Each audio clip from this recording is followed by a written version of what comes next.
साथियों, आज के हिंदी भाषा यूट्यूब चैनल पर आप सभी का स्वागत है। आज की इस वीडियो में हम जो हमारी सामान्य हिंदी है, जो कॉमन क्वेश्चन पूछे जाते हैं, उसी से संबंधित ये वीडियो रहने वाली है। और इस वीडियो में हम 30 क्वेश्चन को कवर करने वाले हैं। ये जो प्रश्न हैं किसी न किसी एग्जाम में आए हुए हैं, बड़े ही सिलेक्टेड प्रश्न रहेंगे। तो वीडियो में शुरू से एंड तक बने रहिएगा और जानकारी आपको अच्छी लगे तो अपने साथियों के साथ शेयर करते हुए चैनल पर आप पहली बार आए हैं तो इस चैनल को सब्सक्राइब कर लेना। चलिए तो फिर शुरुआत करते हैं। और ये प्रश्न हमारे रहने वाले हैं समाज से संबंधित। और ये प्रश्न अगर आपको किसी का आंसर आता है तो आप इसको कमेंट में डालकर बता सकते हैं कि आपको ये प्रश्न कितने आ रहे थे और कितने आपने नए सीखे हैं। तो शुरुआत करते हैं। राज दरबार में कौन सा समास है? अव्ययभाव है, तत्पुरुष है, द्वंद्व या द्विगु? राज दरबार में कौन सा समास है? तो इसमें आप सभी का जवाब आया ऑप्शन बी, तो बिल्कुल सही है। राज दरबार में समास कौन सा है? तत्पुरुष। इसका विग्रह किया तो राजा का दरबार। जिस भी समास के समस्त पद में दोनों पदों के बीच में कारक चिन्ह का लोप पाया जाता है तो वहां पर होता है तत्पुरुष समास। नेक्स्ट प्रश्न की ओर बढ़ते हैं। यथासंभव में कौन सा समास है? तत्पुरुष, क्रमधार्य, बहुव्रीहि, अव्ययभाव। इसमें आप अपना आंसर लिख चुके होंगे तो आप इसमें अपना आंसर साथ साथ मिलाते रहें। तो इसका सही जवाब है ऑप्शन डी। ये क्या है? अव्ययभाव समास। जिस समास में पूर्व पद क्या हो? अव्यय हो, वहाँ पर क्या होता है? अव्ययभाव समास। नेक्स्ट प्रश्न की ओर चलें। परीक्षा उपयोगी बड़े ही महत्वपूर्ण प्रश्न है ये, जैसा कि आप पहले जान भी चुके हैं। अब प्रश्न क्या है? निम्नलिखित प्रश्न समास से संबंधित है। सुमेलित करना है सूची 1 को सूची 2 से। थोड़ा सा इसको हमें इस तरह से ये है और नीचे इनके आंसर दिए गए हैं। थोड़ा सा इसको छोटा कर लेते हैं ताकि पीछे वाले जो ऑप्शन है वो आपको दिखाई पड़े।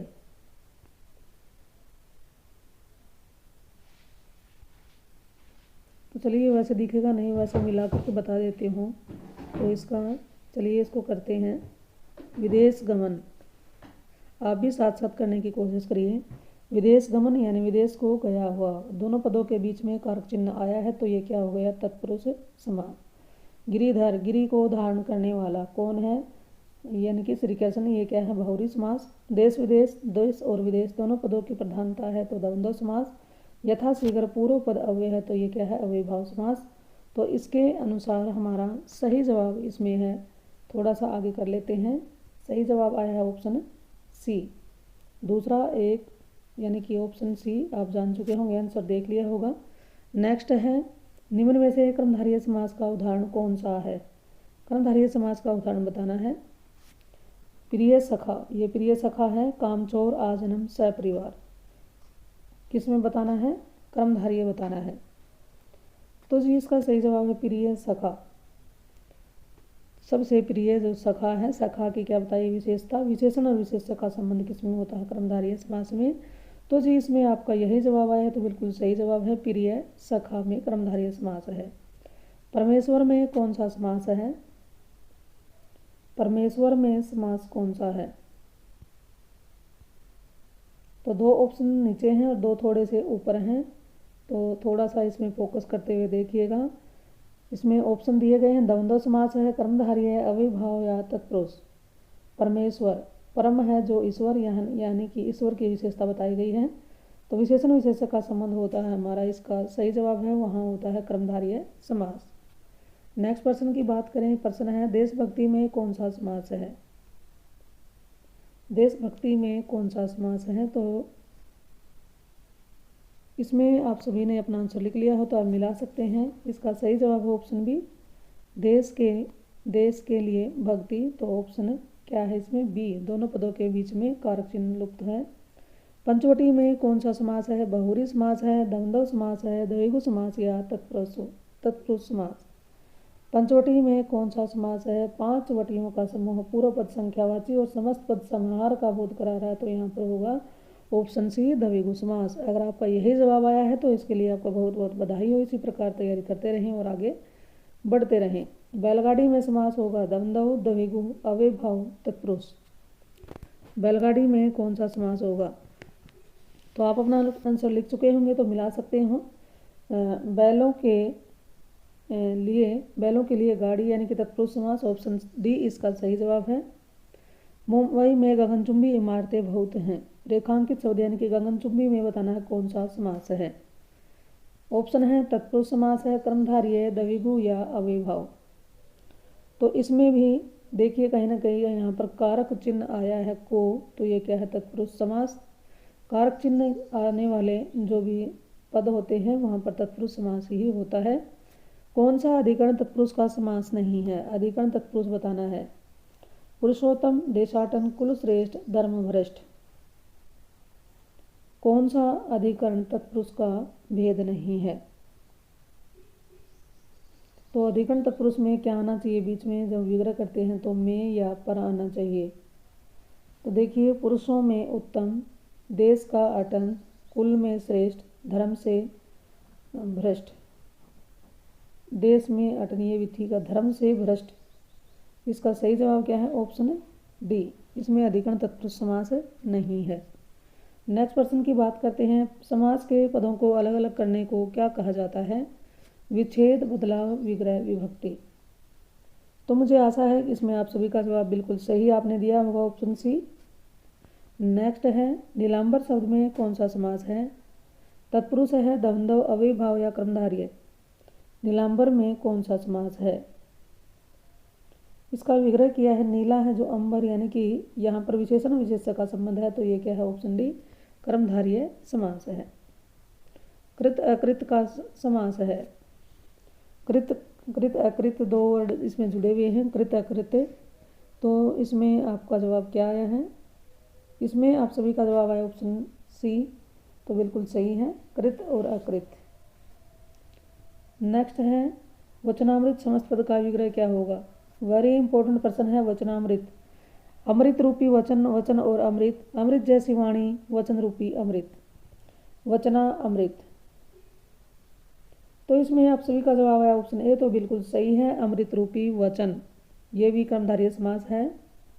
अव्ययभाव समास का उदाहरण है पल पल, अन्न जल, अंत अनंत, धर्माधर्म। अव्ययभाव समास का इनमें से कौन सा उदाहरण है? तो इसमें आप सभी का जवाब आया है ऑप्शन ए, तो बिल्कुल सही है, पल पल। यानी कि एक शब्द की आवृत्ति, शब्द की दोहराई जहाँ पर हो जाती है, दोनों के अर्थ सेम रहते हैं, तो वहाँ पर अव्ययभाव समास होता है। यहाँ पर तीन के जो जोड़े हैं, बाकी तीनों ऑप्शन में किसी में शब्द की आवृत्ति नहीं है, दो अलग अलग शब्द यहाँ पर आए हुए हैं। पल पल में दोनों एक जैसे शब्द हैं, तो यहाँ पर अव्ययभाव समास रहेगा। शास्त्र प्रवीण महाविद्यालय में पीताम्बर धारण करके आते हैं। शास्त्र प्रवीण विद्यालय में पीताम्बर धारण करके आते हैं, तो बताना है कि कौन सा इसमें समास होगा। शास्त्र प्रवीण महाविद्यालय पीताम्बर धारण करके। उपयुक्त वाक्य में क्या बताना है? तत्पुरुष समास बताना है किसमें है। तो इसका सही जवाब है शास्त्र में प्रवीण में, यानी कि कारक चिन्ह का लोप होता है तत्पुरुष समास में। इसका सही जवाब ऑप्शन ए। प्रतिमान में समास है, तत्पुरुष समास है, अव्ययभाव है, द्विगु है, द्वंद्व है। तो जिसमें आप सभी का जवाब आया ऑप्शन बी, तो बिल्कुल ही सही जवाब है। इसी प्रकार तैयारी करते रहें और आप आगे बढ़ते रहें। प्रतिमान अव्ययभाव समास कैसे है? पूर्व पद प्रति जो क्या है इसमें अव्यय है। हमें यथाशक्ति दान करना चाहिए। रेखांकित शब्द, ये रेखांकित कौन सा है? यथाशक्ति। अव्ययभाव समास है, द्विगु, तत्पुरुष या बहुव्रीहि समास। तो इसमें देखिए शक्ति शब्द से पहले यहाँ पर शब्दांश यानी कि अव्यय है, तो ये ऑप्शन ए इसका सही जवाब है। यहाँ पर भी अव्ययभाव समास है। गंगा तट पर लोग भजन कर रहे थे। रेखांकित पद यानी गंगा तट पर बताना है कि कौन सा समास है। द्वंद्व है, तत्पुरुष है, कर्मधारय है, अव्ययभाव। तो इसका विग्रह किया गंगा के तट या गंगा का तट, तो दोनों पदों के बीच में हमें कारक चिन्ह या प्रसरक नजर आए, तो ये है तत्पुरुष समास। ऑप्शन बी इसका सही जवाब रहेगा। तिरंगा में कौन सा समास है? तो देखिए जी, पूर्व पद क्या है? संख्यावाची है और समस्त पद समूह का बोध करा रहा है। तीन रंगों का समूह है, तो यहाँ पर पूर्व पद संख्यावाची होगा, तो वहाँ पर होता है द्विगु समास। इसका सही जवाब है ऑप्शन बी, द्विगु समास। युद्ध में स्थिर रहने वाला किस समास का उदाहरण है? यानी कि युद्ध में स्थिर रहने वाला किस समास का विग्रह पद है? विग्रह किसका है ये? कर्ण तत्पुरुष का है, अलुक तत्पुरुष, संप्रदान या समान तत्पुरुष। तो युद्ध में स्थिर रहने वाले को हम कहते हैं युधिष्ठिर। और यहाँ पर पूर्व पद की जो विभक्ति है उसका लोप नहीं हो रहा है, तो यहाँ पर ऑप्शन बी अलुक तत्पुरुष समास है। वेरी इंपॉर्टेंट प्रश्न है ये। विशेषण और विशेष्य के योग से कौन सा समास बनता है? द्विगु, द्वंद्व, कर्मधारय या तत्पुरुष। तो जी विशेषण और विशेष्य के योग से बनने वाले समास का नाम है कर्मधारय समास और इसमें उपमेय और उपमान का संबंध भी होता है। जिस समास का कोई भी पद प्रधान नहीं होता है उसको क्या कहा जाता है? द्विगु, द्वंद्व, कर्मधारय या बहुव्रीहि।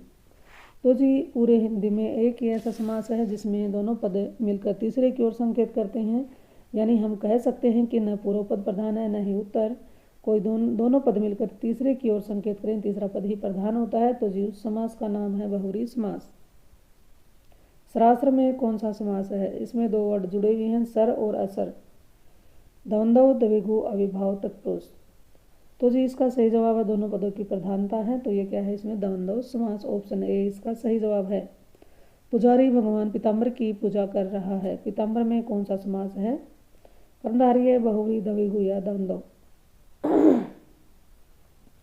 तो यहाँ पर पीताम्बर पीत हैं, अंबर जिसके किसके हैं यानी विष्णु जी, तो यहाँ पर दोनों पद मिलकर तीसरे की ओर संकेत कर रहे हैं, तो यहाँ पर बहुव्रीहि समास है। समास बताइए, भर पेट में कौन सा समास है? अविभाव है, द्वंद्व समास है, तत्पुरुष समास है या बहुव्रीहि समास? भर पेट, पेट शब्द से पहले क्या शब्दांश यानी कि अव्यय है, तो ये ऑप्शन ए इसका सही जवाब है, ऑप्शन ए अविभाव समास। इसमें आपका भी यही जवाब आया है, तो इसके लिए आपको बहुत बहुत बधाइयाँ। नीचे दिए गए शब्दों में से अविभाव समास का चयन करना है। कौन सा समास बताना है? अविभाव। पाप पुण्य, आजीवन, घुड़सवार, पीताम्बर। तो अविभाव समास में पूर्व पद अव्यय होता है, ये पहचान हम कर चुके हैं। तो इन सब में देखने पर हमें पता चला कि जो जीवन है उससे पहले आ क्या जुड़ा हुआ है? अव्यय है, तो ये ऑप्शन बी इसका सही जवाब है। आजीवन में क्या है? अविभाव समास। पथ भ्रष्ट में बताना है अविभाव समास है, द्वंद्व, तत्पुरुष या कर्मधारय। पथ से भ्रष्ट, समस्त पद में यानी कि दोनों पदों के बीच में कारक चिन्ह परिसर्ग का लोप हो रहा है, तो यहाँ पर क्या ऑप्शन सी तत्पुरुष समास है। इस वीडियो का हमारा अंतिम प्रश्न है, तो अष्टाध्यायी में कौन सा समास है? तो इसको आप अपने HW के रूप में ले सकते हैं और जान सकते हैं और बता सकते हैं इसका सही जवाब है। तो जी इसका आंसर आपको कमेंट में डालकर देना चाहिए कि इसका सही जवाब क्या होगा। आपके आंसर की प्रतीक्षा रहेगी। अष्टाध्यायी में ऑप्शन है बहुव्रीहि, द्विगु, कर्मधारय, तत्पुरुष। इस तरह से आज की इस वीडियो में हमने 30 अति महत्वपूर्ण प्रश्नों पर चर्चा की है। ये जानकारी आपको कैसी लगी और इस वीडियो को आप कहाँ से देख पा रहे हैं ये कमेंट में डालकर ज़रूर बताइएगा।